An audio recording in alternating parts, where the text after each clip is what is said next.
À minuit, le téléphone du palais présidentiel de Ouagadougou rompit le silence. De l'autre côté, la voix glaciale de Benjamin Netanyahou lança un ultimatum. 48 heures pour plier. Dans cette nuit suspendue, Ibrahim Traoré répondit sans trembler, refusant la pression étrangère, car aucun peuple ne cède sa souveraineté au claquement d'un appel. Comment une voix venue de Tel Aviv allait-elle redessiner le destin d'un État sahélien sans armes ni putsch? Au lendemain de cette nuit décisive, le silence du palais présidentiel cachait une tempête. Ce qui s'était joué entre Ibrahim Traoré et la voix lointaine de Benjamin Netanyahou n'était pas qu'un échange diplomatique, mais un bras de fer sur la souveraineté du Burkina Faso. En refusant de céder, le capitaine savait qu'il mettait en jeu non seulement son pouvoir, mais la dignité d'une nation entière. Chaque décision désormais compterait. Un mot de travers pouvait isoler le pays, mais une posture ferme pouvait rallumer l'espérance d'un continent fatigué de dépendre des autres. Le monde allait regarder Ouagadougou, les chancelleries scruteraient le moindre signe de faiblesse. Le pari était simple et terrifiant. Prouver qu'un petit État africain pouvait tenir tête à des puissances extérieures sans s'effondrer. Dans cette promesse implicite résidait tout l'enjeu. Tenir 48 heures et transformer l'ultimatum en manifeste d'indépendance. À cette condition seulement, la résistance de Traoré deviendrait plus qu'un refus, une leçon pour l'histoire africaine. Dès la 3e heure après l'appel, un signal discret circula dans les couloirs du palais. Une réunion d'urgence serait convoquée avant l'aube. Mini-révélation. Ibrahim Traoré n'avait pas seulement rejeté un ultimatum, il avait déclenché le plus vaste basculement diplomatique du Burkina Faso depuis son indépendance. Dans la salle au mur sombre, les écrans affichaient les cartes des exploitations minières et les flux économiques menacés. Près de 60% des recettes extérieures dépendaient encore des accords suspendus la veille. Rompre signifiait risquer l'asphyxie, céder, renoncer à l'âme du pays. Le capitaine choisit la première option, sans détour. Autour de lui, ses ministres comprirent que la bataille serait autant économique que psychologique. Les puissances étrangères prévenues par l'intermédiaire diplomatique israélien avaient commencé à geler certains transferts. Mais au lieu de paniquer, Traoré demanda un rapport sur les réserves d'or, le potentiel agricole et les partenariats africains possibles. « Nous avons des ressources, dit-il calmement. Ce qui nous manque, c'est la foi en nous-mêmes. » Cette phrase, reprise plus tard par la radio nationale, fit naître un frisson dans tout le pays. Le contexte international rendait pourtant la manœuvre presque suicidaire. Les chancelleries occidentales redoutaient aucun précédent. Si Ouagadougou résistait, d'autres suivraient. Dans le Sahel, les gouvernements du Niger et du Mali observaient déjà avec admiration ce geste de défi. L'Afrique semblait retenir son souffle. Ce soir-là, sous la chaleur muette de la capitale, les lumières s'éteignirent une à une, tandis qu'un plan de survie s'élaborait. L'objectif, tenir 2 jours coûte que coûte, réorganiser les circuits d'énergie, mobiliser l'armée et sécuriser les ondes. Chaque minute comptait, chaque silence pesait. C'est ainsi que commença le compte à rebours d'une révolution pacifique, née d'un simple coup de téléphone. Dans l'ombre de cette agitation, un homme devint le fil conducteur du plan, le colonel Kaboré, conseiller militaire de Ibrahim Traoré depuis ses débuts au Sahel. Ancien instructeur des forces spéciales, il connaissait mieux que quiconque la vulnérabilité du pays. C'est lui qui proposa de transformer la crise en exercice de résilience. « Si nous devons résister, faisons-le à visage découvert », dit-il. Sous sa supervision, une cellule d'alerte fut mise en place pour coordonner les opérations civiles et militaires. Le lendemain, les premiers effets se firent sentir. Les médias étrangers diffusèrent des rumeurs d'effondrement imminent, mais les ondes nationales restaient intactes. Dans les rues de Ouagadougou, les habitants s'étonnaient du calme relatif. Pas d'émeutes, pas de panique, seulement un murmure nouveau, celui de la fierté. Kaboré, surnommé l'œil du jour zéro, parcourait la capitale en uniforme simple, serrant la main des soldats, saluant les familles. Son rôle dépassait la stratégie. Il incarnait la continuité d'un État qui refusait de disparaître. Pendant ce temps, Ibrahim Traoré recevait les premiers signaux d'appui depuis l'étranger. De Caracas, un message de Nicolás Maduro exprimait sa solidarité. De Moscou, un canal militaire discret confirmait un soutien technique. Ces gestes symboliques suffisaient à inverser le moral des troupes. En moins de 24 heures, la peur s'était transformée en mouvement. Le Burkina Faso, disait-on déjà dans les cafés, ne reculera plus. Ainsi, le personnage guide n'était pas un héros solitaire, mais la somme d'une nation en éveil. Le Sowat était clair. Quand un peuple s'aligne derrière sa cause, même les plus petites capitales peuvent défier les grandes puissances. Tout commença à 0017. Le téléphone avait sonné, puis le silence avait englouti la ville. À 0100, Ibrahim Traoré convoqua son cercle restreint. Le ministre de la Défense, celui des Affaires étrangères et le chef du renseignement furent les premiers à franchir les portes du palais. Les visages étaient fermés. La menace israélienne n'était pas qu'un message, c'était un avertissement adressé à toute l'Afrique.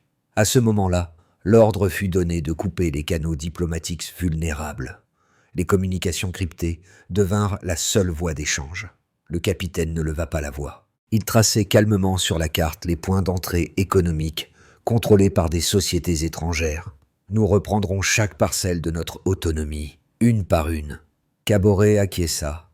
L'armée passerait en alerte discrète, sans mouvement visible pour éviter la panique. À ce moment-là, premier communiqué interne.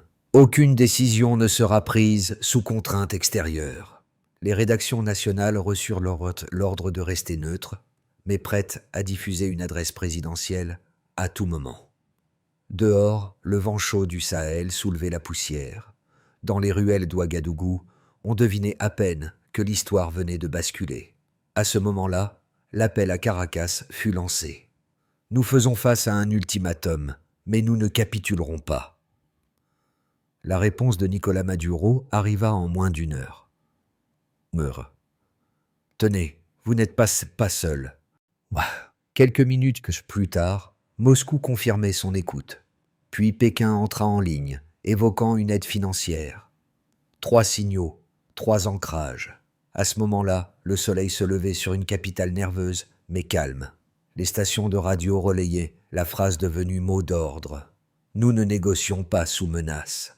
Dans les marchés, les commerçants baissaient pied à moitié leurs rideaux, non par peur, mais par attente. Des étudiants formèrent spontanément des groupes de veille, surveillaient les réseaux, signalaient toute désinformation, soutenir les foyers coupés d'électricité. À ce moment-là, le premier discours public fut diffusé. Ils pensaient que nous plierions. Ils découvriront notre unité. Ibrahim Traoré parlait d'une voix posée, sans lire de notes. Les applaudissements montèrent des cafés, des postes frontières, des villages. Le Burkina Faso se reconnaissait dans ces mots simples. Dignité, courage, continuité. Vers midi, les chancelleries occidentales réagirent. Des communiqués évoquaient inquiétude et instabilité régionale. Mais à Ouagadougou, un drapeau géant fut hissé sur la place de la nation. C'est là que l'histoire prit une autre cadence. L'ultimatum venait d'être inversé. À ce moment-là, dans les coulisses, le président ordonna la création d'un comité des 48 heures chargé de coordonner l'économie, la sécurité et la communication. Chaque ministère remit un plan d'action d'urgence avant minuit. La consigne finale tomba. À partir de cette heure, nous ne subirons plus, nous déciderons.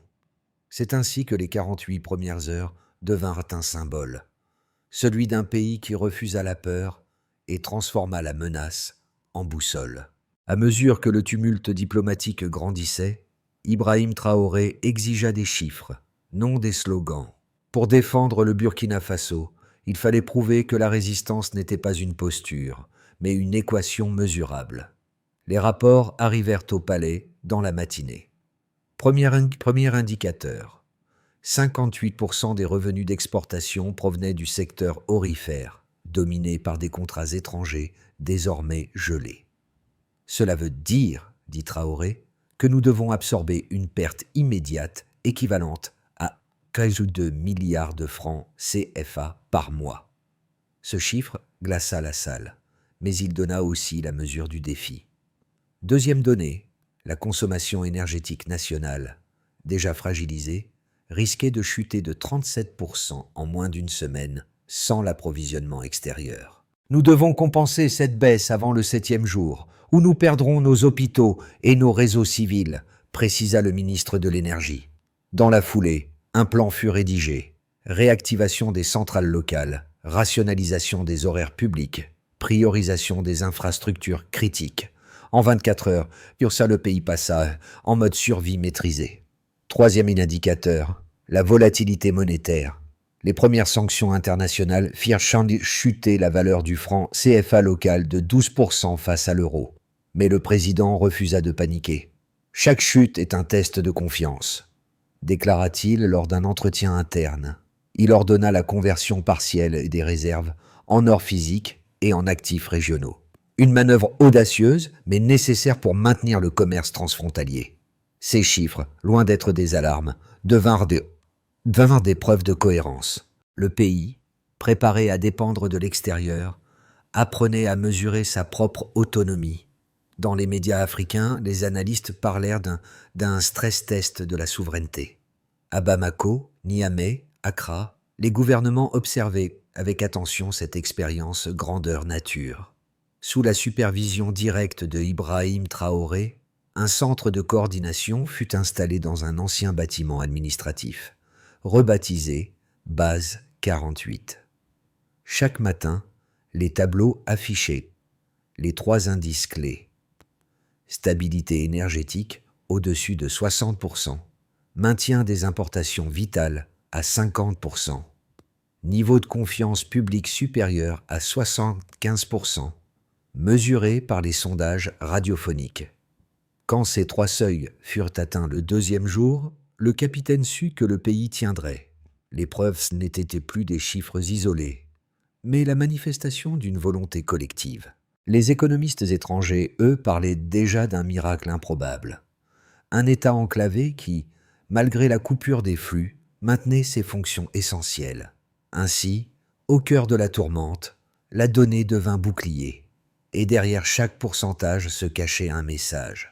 Le Burkina Faso ne survivait pas grâce à la charité, mais grâce à la discipline. Cette démonstration chiffrée transforma le pays en laboratoire de souveraineté et Ibrahim Traoré en symbole de rigueur face à l'adversité. Le jour suivant, les premiers débats éclatèrent à l'international. Certains observateurs affirmaient que Ibrahim Traoré mettait en danger son peuple par orgueil. Sans soutien extérieur, le Burkina Faso risque la ruine, écrivait un éditorial européen. Les analystes citaient la dépendance économique, la fragilité militaire, l'isolement diplomatique. Mais d'autres voix, africaines surtout, répliquaient « Le vrai risque n'est pas l'isolement, c'est la soumission ». 2 lignes s'affrontaient, dis donc. La première soutenait que l'indépendance absolue était un mirage. Aucun pays ne peut survivre sans alliance.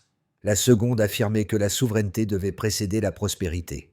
On ne bâtit pas une économie libre sur des chaînes invisibles. Face à ces positions extrêmes, Ibrahim Traoré choisit un chemin d'équilibre. Il ne rejeta pas le monde. Il refusa seulement la dépendance comme condition d'existence. Lors d'une allocution fermée au corps diplomatique, il précisa « Nous n'excluons pas la coopération, mais elle doit reposer sur le respect mutuel. Nous voulons des partenaires, non des tuteurs. » Cette phrase, reprise par plusieurs agences africaines, devint la pierre angulaire de son argumentation. Les économistes burkinabés appuyèrent la logique.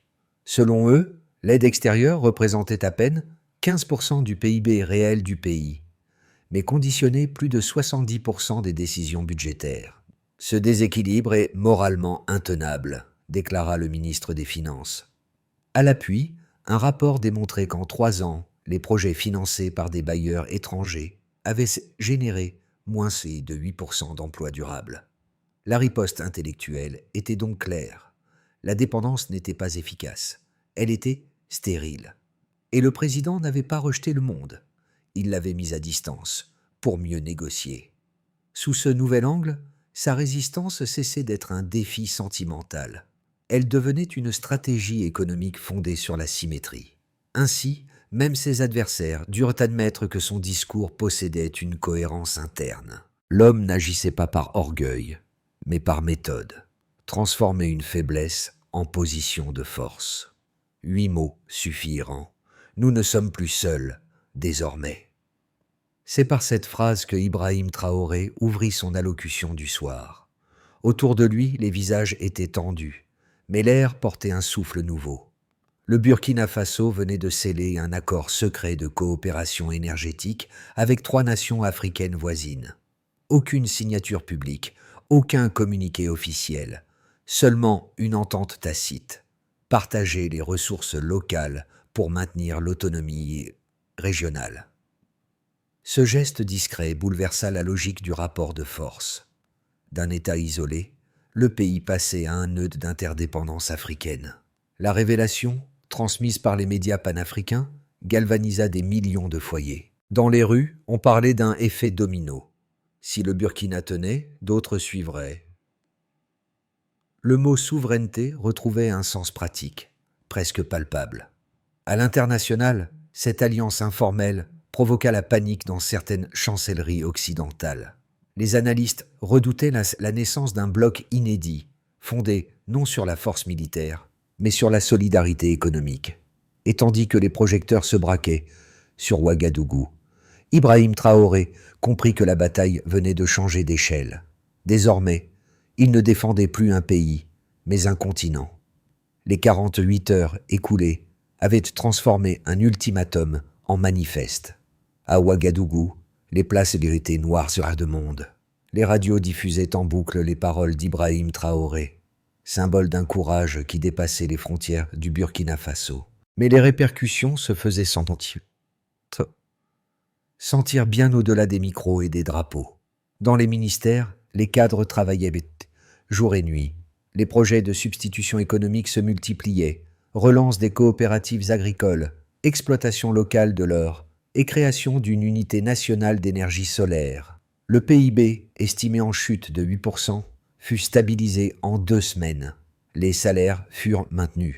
Pour la première fois, le peuple voyait dans la résistance un moteur d'organisation. « Nous avons moins, mais c'est à nous », disait un commerçant de Waïgouya. Les capitales africaines réagirent les premières. Bamako et Niamey annoncèrent leur soutien scientifique, suivi de Caracas, Moscou et Pékin. Des ambassadeurs furent rappelés pour consultation, signe de crispation en Europe. Mais le message africain gagnait du terrain. Un pour tous pour un. La diplomatie du Burkina, autrefois discrète, devint une tribune d'équilibre. Des experts évoquaient déjà la naissance d'un axe de souveraineté sud-sud.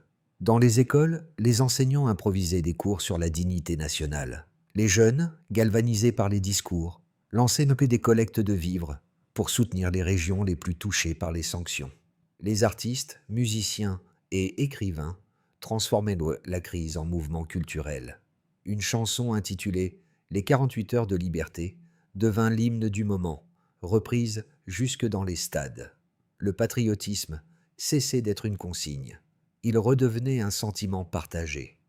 En Afrique de l'Ouest, des manifestations de soutien éclatèrent à Dakar, Accra, Lagos. Des pancartes proclamaient « Burkina debout, Afrique debout ». L'Union africaine convoqua une session d'urgence pour condamner toute ingérence étrangère et appuyer le droit à l'autodétermination. Même les médias du Nord, d'ordinaire critiques, reconnurent la stabilité inattendue du pays malgré la pression. La fierté burkinabé devenait un symbole d'unité africaine. Au-delà des chiffres et des slogans, l'impact le plus durable fut moral. Les familles, d'abord inquiètes, redécouvraient le sens du mot « résister ». Les sanctions n'avaient pas détruit la confiance. Elles l'avaient consolidée. Et quand Ibrahim Traoré apparut une nouvelle fois à la télévision, il parla non d'un triomphe, mais d'une continuité. Nous avons appris à marcher seuls. À présent, marchons ensemble. La phrase, reprise dans tout le continent, marqua la fin de l'épreuve et le début d'un modèle. Un pays venait de prouver qu'en refusant de plier, il pouvait redresser un continent. 6 mois plus tard, les effets du refus d'Ibrahim Traoré s'étaient stabilisés. Mais l'avenir restait suspendu à 3 scénarios. Le pays consolide son autonomie sans rompre totalement avec l'extérieur. Les échanges régionaux s'intensifient. Les partenariats africains deviennent la colonne vertébrale du commerce. Le PIB progresse lentement, autour de 2,5%, mais les infrastructures se renforcent. L'armée reste vigilante, la population confiante. Ce scénario repose sur la discipline intérieure et la poursuite des réformes énergétiques engagées depuis la base Carton Hut. Les alliances Sud-Sud s'élargissent à de nouveaux acteurs. Algérie, Égypte, Afrique du Sud. Les projets de centrales solaires et de zones agricoles partagées se concrétisent. La monnaie régionale, envisagée sous l'impulsion du Burkina Faso, attire l'attention des marchés émergents. Les sanctions se relâchent sous la pression internationale et la confiance des investisseurs africains revient. Dans ce cas, le pays pourrait atteindre une croissance de 4 à 5%, tout en restant maître de ses ressources. Nous aurons prouvé qu'un petit pays peut inspirer un grand modèle, aurait dit Ibrahim Traoré à ses conseillers. Les tensions géopolitiques s'aggravent. Une nouvelle vague de sanctions internationales pourrait réduire les exportations d'or et d'énergie, asphyxiant l'économie. Des pressions diplomatiques forceraient le pays à choisir entre survie économique et indépendance politique. Ce scénario, bien que pessimiste, n'est pas ignoré.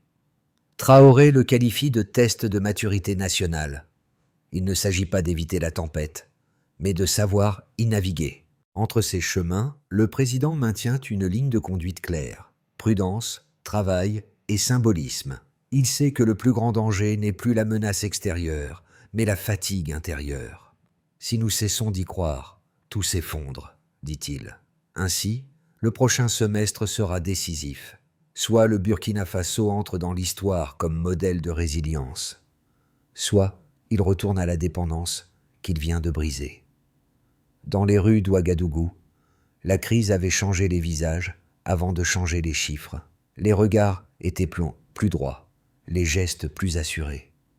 La population avait découvert, au cœur de la tension, un sentiment rare, la maîtrise de son destin.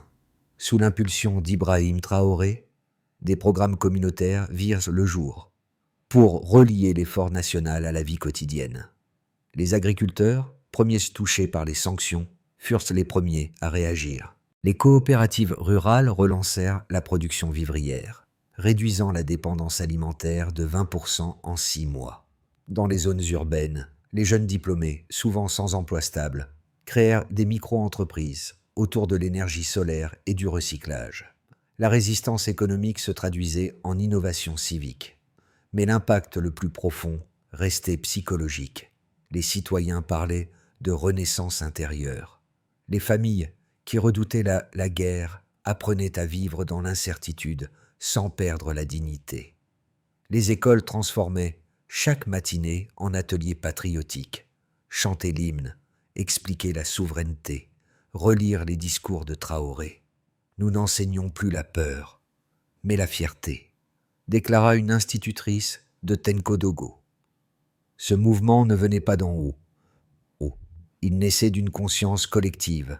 Les sanctions, la désinformation, les coupures d'électricité avaient cessé d'être perçues comme des punitions. Elles devenaient des épreuves de cohésion. Chaque quartier s'organisait, chaque voix comptait. Et dans ce tissage silencieux, le capitaine voyait la victoire qu'aucune statistique ne pouvait mesurer. Un peuple qui n'attendait plus d'être sauvé, mais qui se sauvait lui-même. Ce jour-là, la politique cessait d'être un discours. Elle redevenait une responsabilité partagée. Pour transformer la résistance en modèle durable, Ibrahim Traoré imposa une méthode en 5 étapes. Chaque étape liait un objectif concret à un horizon mesurable. Dans les 3 premiers mois, priorité absolue à l'énergie, à l'eau et à la santé. Un plan d'urgence permit de relancer 75% des infrastructures locales grâce aux partenariats africains déjà noués. Les réseaux ruraux furent raccordés à des mini-centrales solaires, symbole d'autonomie. Le gouvernement engagea une étude de faisabilité pour une unité de paiement régionale, adossée à l'or et au commerce interafricain. L'objectif, réduire la dépendance vis-à-vis du franc CFA, sans provoquer de choc brutal. Ce projet devint la clef d'un futur consensus économique africain. Les programmes scolaires furent révisés pour inclure l'histoire contemporaine du Burkina Faso et les principes de coopération équitable. Les universités créèrent des chaires sur la gestion post-coloniale des ressources. Les nouvelles coopérations avec la Russie, la Chine, le Venezuela et plusieurs pays du Sahel furent consolidées sous forme de pactes énergétiques et technologiques. Le message était clair, ouverture, mais sans soumission. Tous les 3 mois, un rapport public devait évaluer les progrès selon 4 indicateurs: autosuffisance, croissance, stabilité et cohésion. Nous n'avons rien à cacher, répétait Traoré, car notre seul juge, c'est notre peuple. Cette feuille de route donna au mouvement un cadre et au peuple une direction. La résistance devenait ainsi une politique d'État et la souveraineté, un apprentissage quotidien. 3 ans plus tard, debout au pupitre, Ibrahim Traoré observait le silence dense de l'auditoire. Son uniforme restait simple, son ton calme, mais chaque mot pesait comme une pierre. « Nous ne parlons pas au nom d'un pays isolé, dit-il. Nous parlons pour une Afrique qui s'est relevée. » Dans la salle, certains diplomates détournèrent le regard, d'autres prirent des notes. Il rappela la nuit de l'appel, la menace, puis la décision de résister. On nous avait prédit l'effondrement. Pourtant, nous avons tenu. Et dans cette endurance, nous avons trouvé notre liberté. Les applaudissements éclatèrent, d'abord timides, puis unanimes. Le drapeau du Burkina Faso se leva parmi ceux des grandes puissances, non comme un symbole de défi, mais de dignité. Ce moment, filmé et rediffusé dans tout le continent, acheva de transformer une histoire nationale en épopée collective. Le colonel Kaboré, resté à Ouagadougou, regardait la retransmission en silence. « C'était donc ça la victoire, » murmura-t-il. « Non la gloire, mais la cohérence, celle d'un peuple qui, guidé par un homme, avait choisi de ne plus se courber. Aujourd'hui, le silence retombe sur Ouagadougou, mais il n'a plus la même signification. Ce n'est plus celui de la peur, mais celui de la maturité. Sous la lumière pâle du matin, les drapeaux du Burkina Faso flottent sans ostentation. Rappel tranquille d'une victoire collective. Ibrahim Traoré, désormais figure d'un continent en éveil, répète à ses proches « Le combat n'est jamais fini, il change seulement de forme. » Car au-delà de la politique, c'est une éthique qui s'installe, celle de peuples décidés à penser, produire et décider par eux-mêmes. L'Afrique, longtemps regardée à travers le prisme des autres, redécouvre le miroir de sa propre volonté. Et cette redécouverte n'appelle ni vengeance ni rupture, mais dialogue. La question reste ouverte, celle qu'il pose à chacun. Que ferons-nous, maintenant que plus personne ne peut nous dicter notre destin? Ce n'est pas un cri, mais une invitation, construire, ensemble, une Afrique debout, digne et unie.